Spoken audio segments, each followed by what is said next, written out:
Former Vice President Specioza Wandera Kazibwe Doctor has agreed with LOP Ssenyonyi on the parliamentary regional sittings. That they are of no benefit the people of Uganda.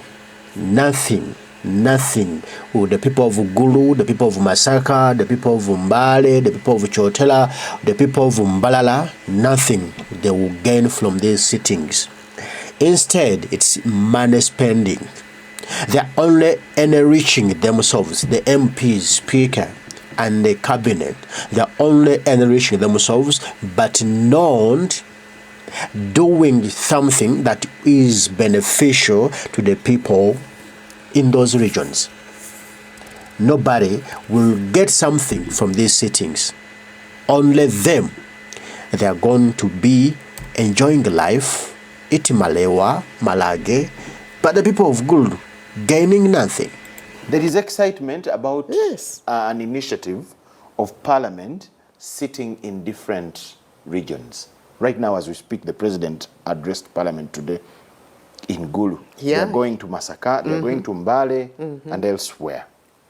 There are so many people that are against it, who think this money, every sitting here is going to cost some billions, around 5 or something. That's it. That's the problem I have with it. You wouldn't support this Is it cost effective? How much would you expect to get out of that investment vis-a-vis that money doing something else? That is the same question LOP Ssenyonyi asked the Parliament, asked the Member of Parliament, asked the Speaker. Really, what are we getting out of this? We are spending 5 billion every day. But what the people of Gulu gonna benefit from this one? If we go there, and if we don't go there, what is what? What is more important than the other one? Because we would have got this money, twandikute sente zino zetugenda okuspendinga, netuzikolamu something there. Either netuzikolamu oluguudo, netuzikolamu essomero, netuzikolamu eddwaliro, kyandibadde so beneficial to people of Gulu, people of Masaka, people of anywhere, than for us going there. The same issue Dr. Specioza Wandera Kazibwe is giving. Dr. Ssenyonyi musajja mugezigezi nawe dda bamwadde attackinga tugenda kubiraba. Kale katuwulire kyagamba omukulu. Are we in the times of the 90s? I sit here. Throughout COVID, I was chairing a global meeting on malaria. Australia, China, where I even chaired the presidents of Africa on malaria. Inside the house here? Here. I was here. Before you came, I was talking, I was meeting on peace in Sudan. We are here promoting IT. Now, what is all this? Just to see, even in Parliament, we should, unless there is a vote, let people stay in their villages. Now you can buy these Wi-Fi gadgets. It's even cheaper than you driving your 4-wheel drive to Kampala and going back. Then you can stay in there and take pictures and download them and show everybody in the country. This is what I'm talking about. Not going there? Not really. The cost. I went to the Ministry of Finance and I got a book on primary schools in the country. Yes. Because I wanted to know, why is it that my school, which was built many years ago, the roof came off every year? They tell me, if you look at that book as an MP, you will just say, yes, let's have that item. But that money, let it go to Budwege Primary School. Let it go to a primary school somewhere. Because you don't even need 100 million to make them decent. Okay. Let's borrow from Tanzania. They are no longer having these independence celebrations. They've said almost $500 million to celebrate the day. To celebrate the day, the president said, let it go to support primary school infrastructure. Build dormitories. Yeah, that is what my brother left, the legacy he left. Thanks, LOP Jolo Ssenyonyi Bisekezi. This is a good way of foreseeing. Now, Jolo Ssenyonyi is a foreseer. Is a mulabanga tumita omulanzi omuntu alabire wala. Bino yabilaba nti kye twetaaga kulaba nga tuzimba ebitundu byaffe so sife kugendayo. Tubuuze nti abantu b'eggulu kye bali need of today kikye beetaaga nti abaana basomera wansi wa miti. Mwade mujja mulaba obutambi obw'enjawulo from Gulu, from northern Uganda, from Acholi, from somewhere, anywhere, Gulu area. Children are studying under trees. Children, they have no teachers. They have no classrooms. They get their lectures under trees in the bush. So, but the leaders are not acting. They are not responding to this problem. So they want only to get money into their pockets, but not to help their areas they are representing. So, who is pro people and who is pro my pocket? You see, here we have two things. Somebody is pro people, somebody is pro my pocket. Abamu bawagira kuteeka nsawo mu sente mu nsawo zaabwe, abalala bawagira kuteeka nsente mu bantu. Jolo Ssenyonyi yagamba, all this money we are spending must be used to do something in the area, not us go there. Let's talk about the problem in that area from here. Kampala, we have a parliament, well facilitated, the logistics all are here, but you're gonna lend logistics, tents, everything. You're gonna put fuel in your car, go to Guru, sit there, waste the money, burn it, and you leave the following day when you've left nothing there. Then some imbeciles, or those guys that can't think before they speak, that's what I can call them, abatalowooza ebinkekenke binkulejje nga avaayo yeyita ne wa opposition nti naye alwana nga kyakulembeza nze kinjaga okulaba nga Museveni avudde wali mu ntebe w'atudde, but that guy can't think beyond that. That's mental retardedness. Obwongo nga bwakonelaawo talowooza kitegedde nga bavayo bagamba mbu Jolo Ssenyonyi mu buyabuya musirusiru azanya byabufuzi bya primary bwetugenda eggulu bwetugenda e Masaka kiyamba nnyo abantu beeyo, naye nga naye takitadde mu context nga yo omuntu nti bwenva wano ne ŋŋenda nekivaamu okuzimba oluguudo mbu tugenda kuteesa kuzimba amasomero geeyo gazimbiddwa nti tulina okukomawo e Kampala, then we budget for it. Okitegedde waisewo emyaka okuzimba essomero eryo olusi n'obutazimbwayo oba eddwaliro, naye singa tukutte zino ssente olwedde weeziri tugamba z'eggulu, twazibajetingira ggulu, tuzikwate tuzitwale eggulu, tugambe nti ssente zino zibadde tugenda okugendamu okukyalamu eggulu, tuzizimbyemu essomero eggulu oba tuzizimbyemu eddwaliro eggulu liri maŋŋa ne tuyiteekamu na buli kimu.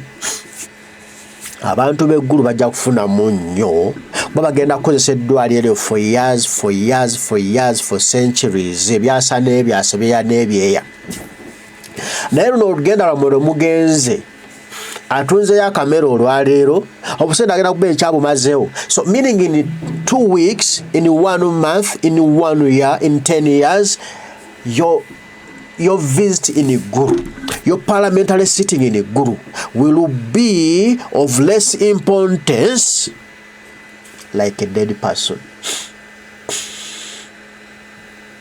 Omufa bano omugaso wedde oba ofudde tukyana kyoyamba kati nammwe olutulala mmwe luba lufu luba lwafa tuba twaluziika nga tolina kye luyambye bantu b'eggulu. Okitegedde? Omukyala ono kyagambye Wandera Kazibwe, thank you so much former Vice President, nti if we live today and we don't live in our past, it would have been of benefit to this country. Kyagambye nti let's stop thinking analog, let's think digital. Bibigambo bye nti tuleme kulowooleza mu myaka gy'edda eri gye tukyali mu myaka gy'ekyenda, tetukyali mu myaka gya kinaana eri gye twali ng'okwogera n'abantu olina kutambula kugendayo. You have to move to the place to speak to people. Today, currently, I can sit here and I speak to you wherever you are. I talk to you wherever you are. Either through TikTok, through Google Meet, through Zoom, through YouTube, through Facebook, through Twitter, the Twitter X, the Twitter Space. So okubeera ffenna gye tuli ne twogerezeganya ensonga ne zituuka. Tuyinza ogatwaga kwogera ku nsonga z'eggulu ne tugamba omubaka tugulidde wifi genda eggulu oba n'obutaligulira mubaka, kuba bwe tuba nga tunaakulaakulanya ensi tulina okumanya ebyetaagisa ebitundu byaffe okubeera connected. Ne tumanya nti kati eggulu weetaagisayo internet ngeri super fast e Masaka, e Mbalala, e Mbale weetaagisayo internet. Tuteekayo internet nebeerayo. Tuba twagala okwogera n'abantu beeyo. It is easy for parliament okugamba omubaka nti genda okoone mu bantu bojjeyo abantu okuva mu sectors ez'enjawulo. Mutuule mu kibuga ggulu oba mu katale k'eggulu okubaawo olukuŋŋaana, tuteekawo screen ennene, tuteekawo cameras nga zituwa abantu ebizibu nga babyogera bituka direct mu parliament nga tudde wano Kampala ngeri wali omuntu omu abaka babiri oba basatu abakiikirirayo, omukyala n'omwami okitegedde nga bali eri nga beetarakitinga n'abantu nga parliament eri eno Kampala gyetudde kuwuliriza nsonga z'eggulu. Abantu nga boogera naye kati wano tewalina muntu n'omu yayogedde ebizibu bye bayitamu ne batulimbye mbanza kusolvinga nsonga z'eggulu. So singa kiba nga waliyo internet eyakabi kitegeeza ggulu ekulaakulanye. Abaana abali eggulu bagenda bagenda creating a content ku Facebook, ku TikTok, ku Twitter, ku YouTube. They get something from that content. Bajja kuba basobola okufuna ejjamba bayiteeke mu nsawo beyagalire eggulu waabwe nga kyetaagisa kujja Kampala kunoonya internet. Oba nfunye n'abantu balina eggulu balina business bajja zilangira eyo eggulu balange zituukeko eno e Kampala. Okimanye nti bwe nnaaba ngenze eggulu waliyo omukyala, waliyo omwami, waliyo omwana alina kino na kino kubanga mulaba ku TikTok naye ng'asinziira ggulu gy'akolera ebintu bye. Nange mulaba omwana ali eyo Mbalala kubanga waliyo super fast internet, buli kibakola kintuukako wano wendi. That's how to connect the country. Bwe tuba tulina okulowooza. So sigambo we have to continue moving from one place to another to communicate to people. Banange, let's not think analog, let's think digital. Let's not think anciently. Tetulowooza ebintu byabazinja solompasa ebyaliwo ebyedda. The people had to migrate from one place to another to get what they wanted. You see? This is like a pastoralism. Nti abalaalo bayinanga okutambula bakipinga onu nga batambula bavano badda wali ebyo bintu nga kati byaggwawo talo batukana ne batuula ne basetolinga. Kati why parliament y'eggwanga efuna ensimbi yekyalowooleza mu kwenjeera tulina okutuusa obubaka ku bantu n'obuweereza. Okitegedde specioza kyapagambye nti let's not think ancient. Tulowooze kati tukole byakati nti ye abadde ayogerera waka buli mulimu akolera wakaawe abeera ku internet n'ayogera n'abantu okuva e Juba n'ayogera n'abantu okuva e Malaysia n'ayogera n'abantu okuva mu America nga ali wakaawe. Kati ekigana parliament okuba mu parliament n'ayogera n'abantu b'eggulu nga tegenzeeyo bwebuyabuya n'obusirusiru. Ssenyonyi ze Fowasia yabiraba n'abagamba we need to do this baagaana. Specials Wandera Kazibwe bagambye ensonga bagitegedde kansuubire. Kati njagala nkubuulire tufune ku bigambo bya Joero. Ssenyonyi ogenda kumanya naye omulenzi ono Kyagulanyi yamulonda ng'obwongo mwe buli. Osikati otandika okugatoba olwo abamulwanyisa ennaku zino abakyali mu digital abakyali mu analog Mathias Mpuuga ne bannaawe Babedi Wanika bo obwongo bwawe bwasigalayo eri. Joero Ssenyonyi muto his 30s, Mathias Mpuuga is in his 60s.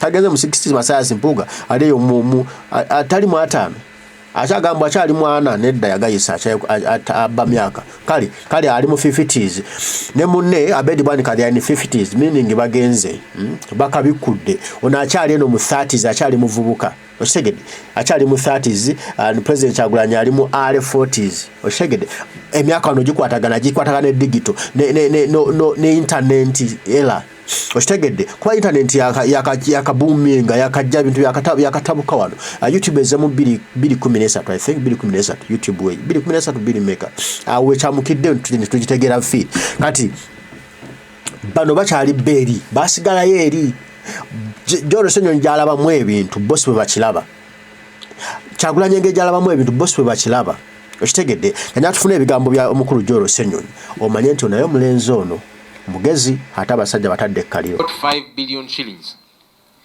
is going to be spent on each of these sittings. What do those people really want? Do they want Parliament to just go and sit in a particular place? That now we are sitting in Gulu or we are sitting in Mbale.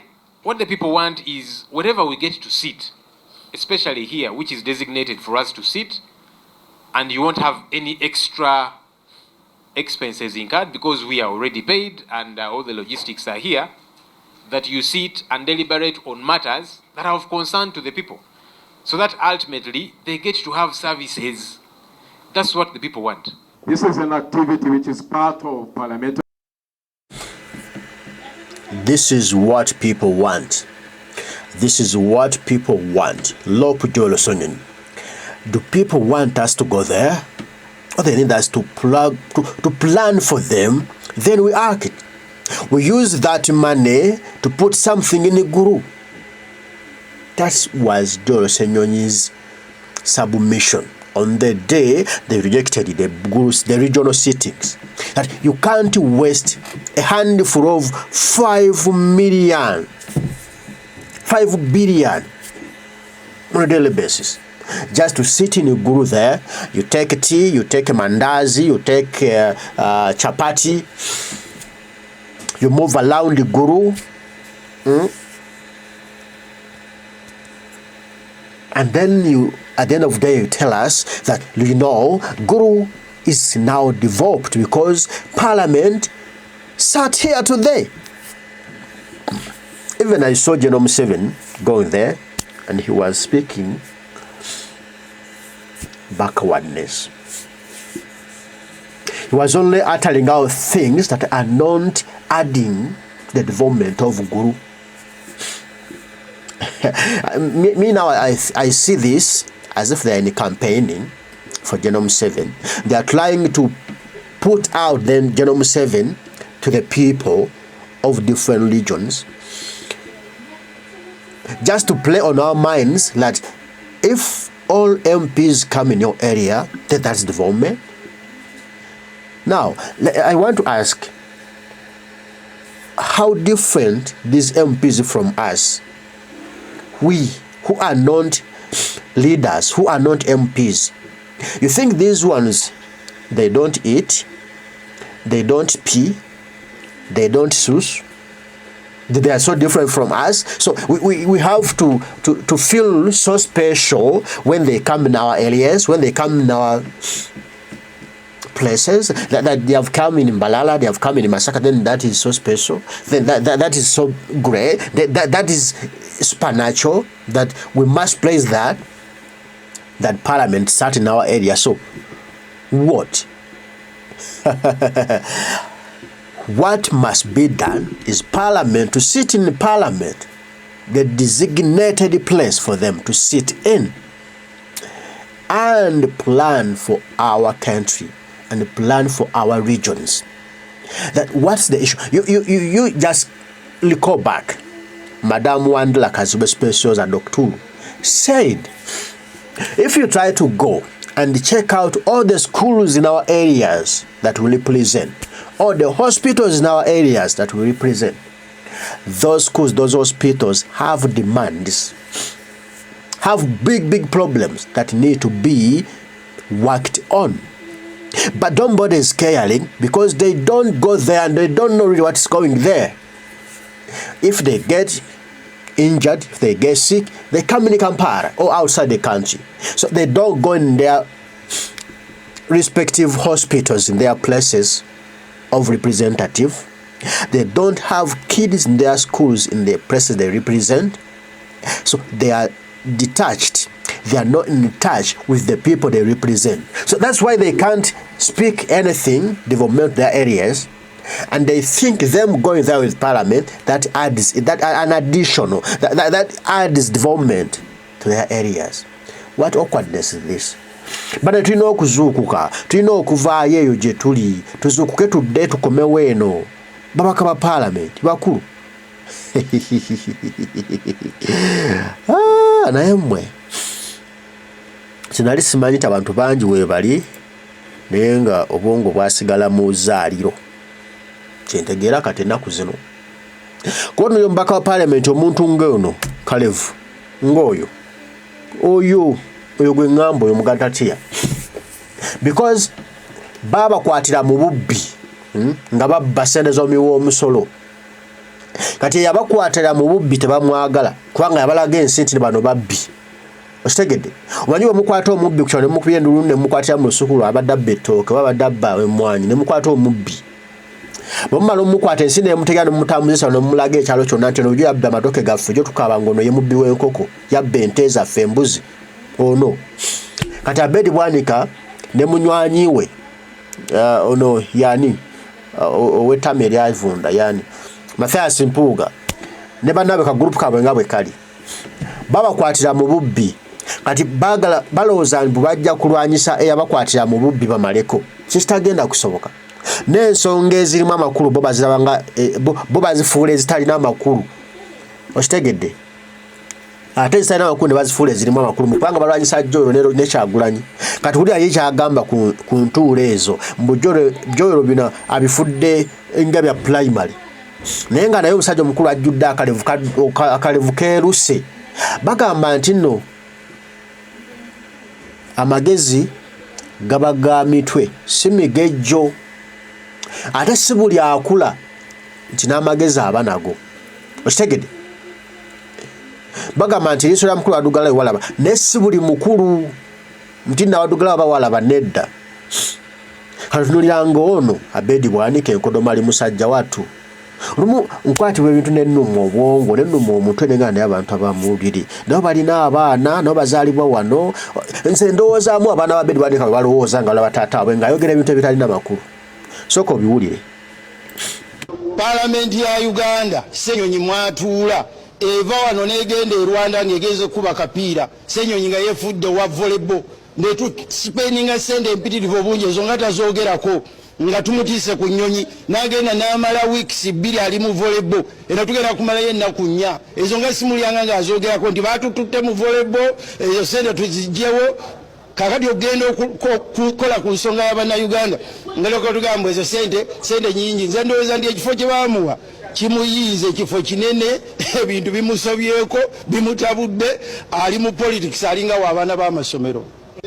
Nga bwe mbagambye omukulu Joero bw'ava wano n'agenda e Rwanda okuba volleyball ne bamuwa obutitimbe bwa sente ebyo abitwala nga bikulu naye ebyogenda mu bitundu ate n'alaba nga ate ekisooka Joero muzanyi gwa volleyball abeera akiikiridde Uganda abeera akiikiridde kakati tugende mu bintu ebikulu ebigasa bannayuganda era njagala musaba position agiveeko abanuupu mwenna ab'opposition twagala balaba mu mambuka bw'ate abeereyo ngenda kusaba speaker nze nkiikirire mbere leader of opposition. Joero bw'ate abeera ggulu ngenda kusaba speaker nze leader of opposition eggulu okusobola okukiikira oludda oluvuganya. Ngenda kumusaba ekyo ekifo bakinjazikemu nkikole bulungi mu parliament eggulu tusobole okukiikirira opposition ya Uganda.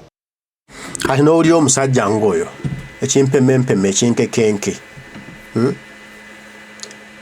kino kimpemmempemme kyennyini because a guy like you we treasured so highly. Banange everybody used to treasure this guy. Omugalatiya we treasured Dr. Abedi Bwanika. We thought is a guy of change that represents change, is the guy who loves his country. That's what we thought someday me, you, even my president, Kyagulanyi Ssentamu, thought that one day, that this guy is a pro-change, this guy is a pro-country, like he loves his country from heart. Newulira byonna byogera just kuvevenga. Nagamba ujja Ssenyonyi nga bwe tugenda e Rwanda tagaana kugendayo. Njagala mbuuze okugenda e Rwanda, why do you go there at first? Ekibatwala Rwanda mba mugenze kukulaakulanya Rwanda, nti mugenze kuteesa ku bizibu bya Rwanda, then mukomewo mu parliament mu allocating esente zigenda zikulaakulanya Rwanda, ebyemizannyo bya Rwanda. Njagala otutegerewo bulungi. Why do these MPs go to Rwanda? Why do they go to Kenya? Why do they go to Tanzania? It is simple. But me, I'm shocked that Abedi Bwanika even doesn't know why they go to Rwanda, why they go to Kenya, why they go to Tanzania, why they go to Malawi, why they go to Namibia, why they go there. Why they go there is to see how them do things. Is to copy, not to play football. Football is just a by the way. Volleyball is just a by the way. But they go there to see cleanliness, city arrangement. You see, schools, how do they work? How do they manage it? How do they develop? How Kenya, Rwanda police is working structure-wise. How do they sleep? Kenyan policemen and the women, how do they sleep? How the roads in Kigali were constructed or built.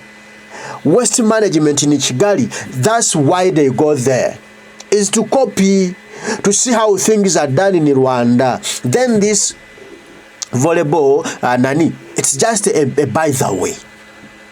That one is just for leisure.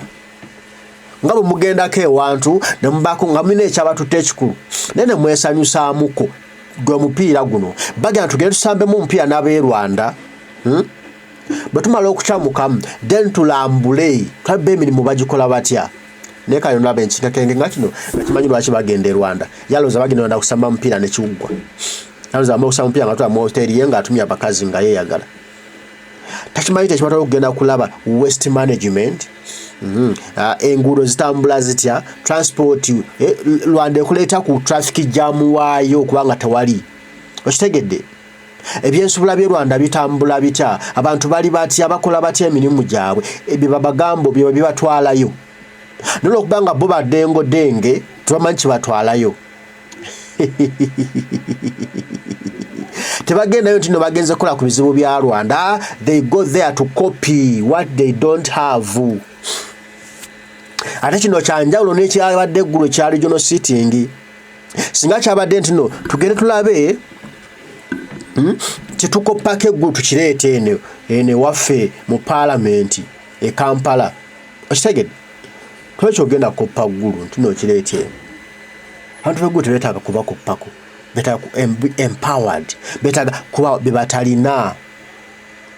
Okitegedde tebagenda Rwanda to spend nti no bakulaakulanye Rwanda, no. Wala bagenda to get knowledge from there. Eka nonno yasajjanga birevu byabagira bwerere n'envi. Mukama ntaase ekirevu kino kijjemu kifuuke ekyeru nga can understand issues, I can think for myself, nga nimwensa nimekubanga bano live. Mukama Katonda. Nina omukulu, musajja mukulu wano mu ggwanga Uganda, muwekitiibwa, buli mumanyi wa muwekitiibwa.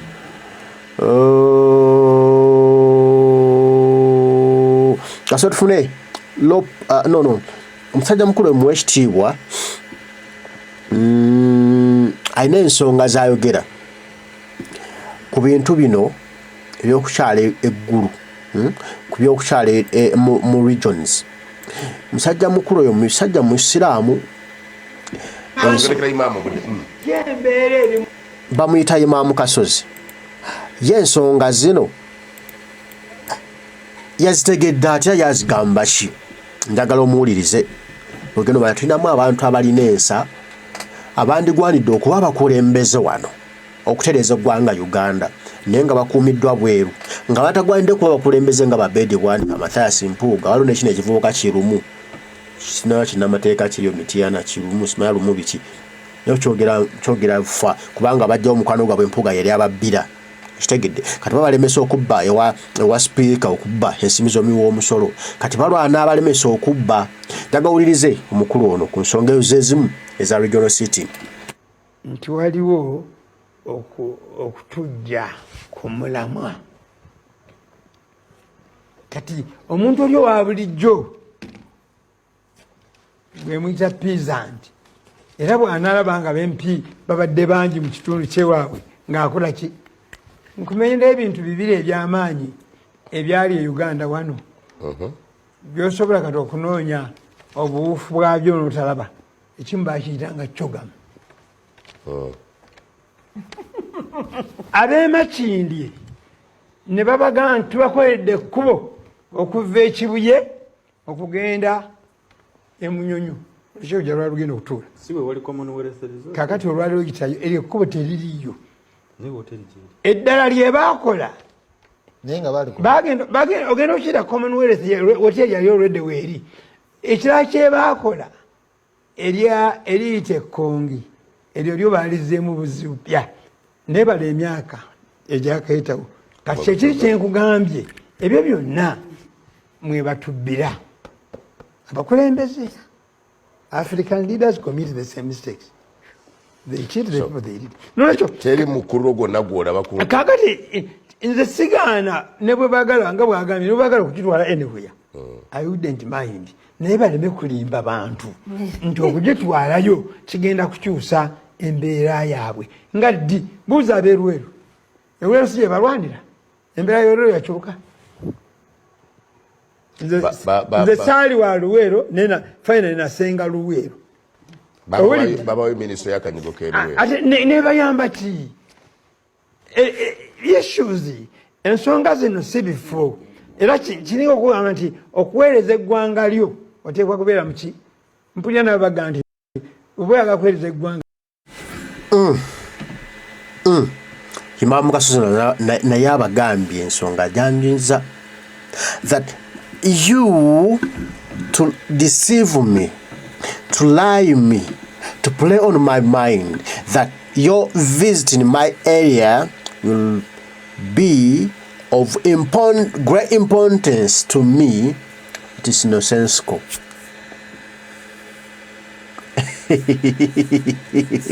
You coming to my area and deceive that if you come in my area, it's gonna develop. It's a big mistake and a big great lie. Nothing will change. You come to my area, nothing. But use that money you use to transport yourself to my area, send it to my area to construct something developmental for my people. Send that money to construct a school, a hospital, a road that the common people will be using for years and decades. That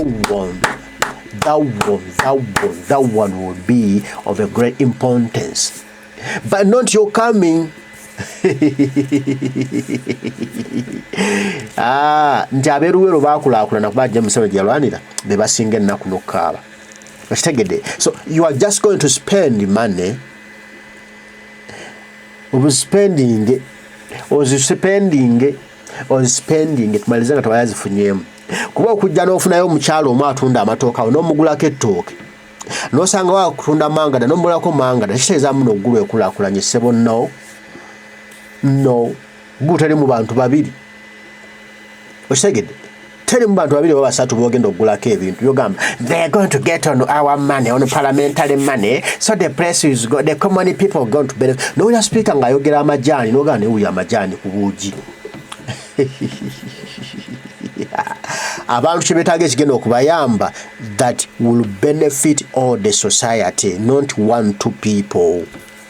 Bano bo batukwatira awo mbu bwe tuyambayo omuntu omu tumuwa minisita mu kitundu kyammwe era namwe mugenda kulaakulana wulira emboozi Ostegede mututere w'essomero tufuna tusomesezemu abaana tufuna abaana 100 abaana 100 nga bonna basomye nga basomedde mu ssomero lyazimbibwa ssente ze mwalimu genda okwokya obwokya mututere w'eddwaliro ffenna tujjanjabwemu nga buli ajjajja ne bamujjanjaba tujja kutendereza tujja kutuyambako kuba abalamu tukole tufune ssente zaffe kubanga tuli balamu okusinga okukola nga tawe tuvuga tujje Kampala okutujjanjaba nga ffe atali takalizimbwako ddwaliro noga bano balowooza batya ebyenkekenke bino baagala nnyo mwenna Mukama gwe nsaba bakuume tujja kuba tuddamu mweraba